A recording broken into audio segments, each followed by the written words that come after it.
నీ సోదరుణ్ణి ఎప్పుడు నువ్వు దూరంగా పెట్టకు. చిన్నప్పుడు నువ్వు నీ అన్నతో కానీ తమ్ముడితో కానీ నువ్వు అల్లరి చేస్తూ కొట్టుకుంటూ గడుపుంటావు. అవి చూడటానికి ముచ్చటగా ముద్దుగా ఉంటాయి నీ తల్లిదండ్రులకి. అదే నువ్వు పెద్ద అయిన తర్వాత నీ తోడబుట్టిన వాడితో ప్రేమ ఉండకుండా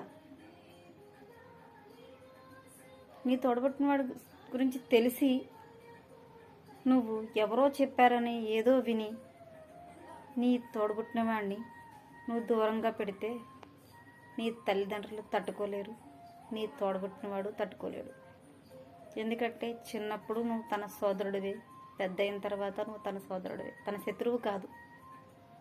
నీవు పెట్టినట్లు నీ సోదరుడు నిన్ను దూరంగా పెట్టలేడు. నీకు కష్టం వస్తే తను బాధపడతాడు. తన కష్టంలో నువ్వు తనకు తోడుగా ఉండాలని కోరుకుంటాడు. నా తమ్ముడు నాతో సరిగ్గా లేడు కదా అని తను నొచ్చుకుంటాడు.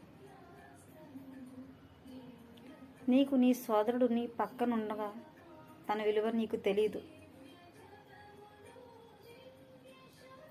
తను దూరమైన తర్వాత నువ్వు తెలుసుకున్న ఉపయోగం లేదు. ఎందుకంటే నువ్వు నిజంగా మారి నీ సోదరుడిని పోగొట్టుకున్నానని నువ్వు ఫీల్ అయినా అది తనకు తెలియదు. ఎందుకంటే అర్థం చేసుకోవడానికి నీ పక్కన లేడుగా. మన సుఖాల్లో మనం తోడబుట్టిన వాడిని కానీ తల్లిదండ్రులు కానీ ఎలా పక్కన పెట్టుకుంటామో అలాగే కష్టాల్లో కూడా మన పక్కన వాళ్ళు ఉంటేనే మనకి విలువ, ధైర్యం.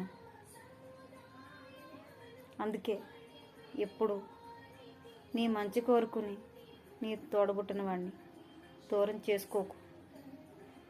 ఎందుకంటే వాళ్ళు లేకపోతే